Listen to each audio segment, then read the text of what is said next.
Bismillahirrahmanirrahim. Assalamualaikum warahmatullahi wabarakatuh. Alhamdulillahirabbil alamin. Wassalatu wassalam ala asyrafil anbiya'i wal mursalin Sayyidina Muhammadin wa ala alihi wa sahbihi ajma'in, amma ba'd.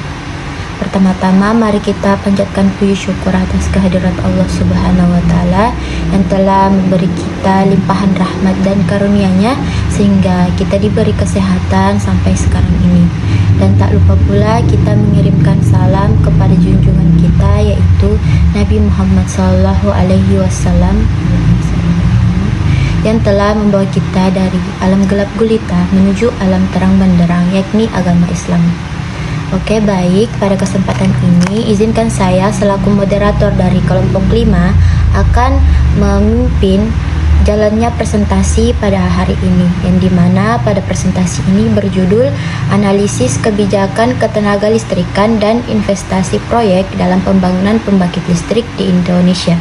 Adapun anggota kelompok dari kelompok 5 yang pertama adalah Ahmad Andi Marudani, yang kedua Andi Muhammad Bintang Ramadan, yang ketiga Herawan Saputra, yang keempat Rizka Puspitasari, dan yang terakhir yaitu saya sendiri, Sri Astika Wahyuni. Oke, untuk mempersingkat waktu, saya persilahkan kepada pemateri untuk membacakan atau membawakan materinya masing-masing. Dipersilahkan. Baik, saya di sini sebagai pemateri pertama. Di sini saya akan membacakan yang pertama adalah latar belakang. Indonesia merupakan negara dengan konsumsi energi primer terbesar di Asia Tenggara berdasarkan Statistical Review of World Energy. Selain Indonesia, juga sebagai pengguna bahan bakar energi terbesar kelima di Asia setelah China, India, Jepang, dan Korea Selatan dengan jumlah pemakaian mencapai 175,2 juta ton minyak pada tahun 2017. 1. Kerangka pemikiran perencanaan sistem ketenaga listrikan. A. Hasil dan pembahasan Indonesia dalam Renewable Energy Country Attractiveness Index atau RECAI. Berdasarkan Renewable Energy Country Attractiveness Index atau RECAI, berikut posisi investasi di sektor energi terbarukan 40 negara yang telah disurvei mengenai hal daya tarik investasi. Indonesia sendiri berada di posisi peringkat 39 dari 40, meskipun Indonesia telah menarik investasi dalam sektor energi terbarukan, kinerjanya masih kurang komparatif jika dibandingkan dengan negara lain. Pemerintah Amerika Serikat menunjukkan dukungannya melalui regulasi seperti IRA pada sektor energi hijau. Hasil memberikan dampak signifikan terhadap ketertarikan investor. IRA ini menjadi undang-undang iklim utama di negara tersebut. Untuk mendorong manufaktur energi surya, pemerintah India memberlakukan tarif biaya masuk 25% untuk sel voltaik dan 40% untuk modul sejak April 2022. Dengan target mencapai 280 GW kapasitas energi surya pada 2030. Inisiatif lain termasuk National Green Hydrogen Mission dengan alokasi 2,4 miliar US dollar untuk periode 2023 sampai 2030 yang bertujuan menjadikan India sebagai pusat global hidrogen hijau. Selain kebijakan yang mendukung pemerintah Amerika Serikat, China dan India juga menjadikan infrastruktur akses teknologi canggih serta pasar yang besar untuk energi bersih. Faktor-faktor inilah yang menempatkan ketiga negara tersebut dalam posisi yang kuat untuk menarik investor internasional dan memimpin transisi global menuju energi keberlanjutan. B. Keterbukaan investasi. Daftar negatif investasi atau DNI. Klasifikasi Baku Lapangan Usaha Indonesia atau KBLI mengklasifikasi energi bersih dan energi fosil menjadi satu kesatuan usaha pembangkit tenaga listrik dalam pembangkitan energi. Pembangkitan tenaga listrik baik bersumber dari tenaga air, batu bara, gas, BBM, surya, angin, arus laut, geotermal, dan tenaga nuklir termasuk dalam kategori daftar negatif investasi atau DNI. Baik, materi selanjutnya akan dilanjutkan oleh teman kelompok saya. Poin kedua, kebijakan ketenaga listrikan di Indonesia. bagian A, kebijakan keamanan hukum, ketersediaan pasar yang dijamin, dan kebijakan harga untuk beli tenaga listrik. Dengan memanfaatkan energi baru terbarukan atau EBT, pemerintah harus berkomitmen untuk meningkatkan pasokan listrik negara. Selain membuat listrik sendiri melalui fasilitas pembangkit listrik yang dimiliki oleh PT PLN Persero, PT PLN Persero juga harus membeli listrik dari pengembang pembangkit listrik atau PPL dari berbagai sumber EBT seperti tenaga bayu, tenaga air, biomasa, biogas, sampah kota, dan geotermal. Untuk mendukung peningkatan penggunaan listrik dan jumlah penduduk, hal yang sangat penting diperlukan, yakni memberikan kepastian hukum dan harga beli yang menarik bagi calon PPL. Pada tahun 2022, jumlah penduduk Indonesia mencapai 275,77 juta, dengan sekitar 85 juta pelanggan PLN.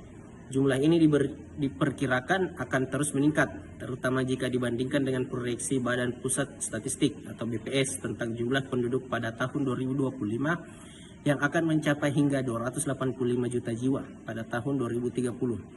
Artinya, pertumbuhan penduduk 0,91% pada tahun 2020 hingga 2030. Kemudian, adapun gambar produksi energi listrik PT PLN Persero tahun 2022, ini sumber dari Tampu Bolon dan Dalimi 2023, bisa dilihat. Kemudian saya lanjut di poin B, tantangan dalam implementasi kebijakan tersebut. Investasi asing di sektor ketenagalistrikan yang berbasis energi baru terbarukan atau EBT memiliki dampak yang signifikan terhadap ketahanan energi suatu negara di era modern ini, karena tantangan yang akan datang seperti perubahan iklim, ketergantungan pada bahan bakar fosil yang terbatas, dan fluktuasi harga energi global. Kemudian investasi asing dalam pembangunan fasilitas infrastrukturnya ketenagalistrikan berbasis energi terbarukan atau EBT dapat memberikan kontribusi berkelanjutan terhadap pemenuhan kebutuhan energi dan meningkatkan stabilitas ekonomi. Selain itu, investasi tersebut dapat mendukung pencapaian target kebijakan energi dan mitigasi perubahan iklim yang diatur dalam perencanaan pembangunan jangka panjang. Adapun bagian ketiga, yaitu analisis investasi proyek. Poin A-nya itu penentuan parameter analisis investasi. Penelitian ini difokuskan pada studi kelayakan investasi PLTS atap dengan sistem off-grid pada sebuah indekos di kota Surabaya, Jawa Timur, dengan menggunakan komponen utama berupa modul surya dan baterai lithium-ion. Data biaya investasi didapat dari penawaran vendor pembangunan PLTS atap dan data estimasi penghematan didapat dari simulasi perangkat lunak atau PVSC dengan menggunakan titik koordinat pemasangan pada atap indekos di kota Surabaya. Penelitian ini dibatasi pada studi kelayakan PLTS atap dengan sistem off-grid dengan kapasitas di bawah 500 kVA atau 500 kV ampere pada indekos di kota Surabaya dengan menggunakan metode perhitungan DPP, NPV, IRR, dan PL. Lamanya proyek adalah 25 tahun berdasarkan waktu garansi dari pabrikan modul surya. Baik, untuk slide berikutnya saya persilakan untuk teman kelompok saya. Terima kasih.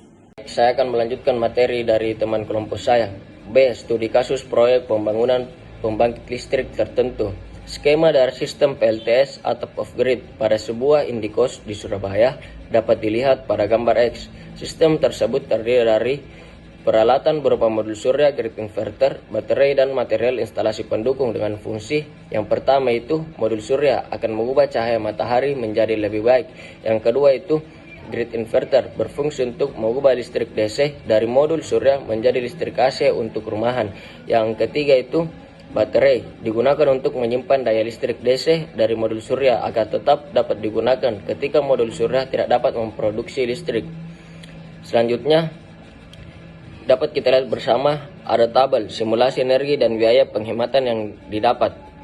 Berdasarkan simulasi keluaran sistem PLTS atau off-grid dengan software simulasi PFSYT, didapatkan keluaran PLTS atau off-grid pada sebuah indikos di kota Surabaya dengan spesifikasi modul surya set 250 watt mono 60 sel dan inverter Victron Smart Solar MPPT 150 atau 3524 volt dalam 1 tahun sebesar 1566 kWh dengan rata-rata per bulannya sebesar 130,5 kWh.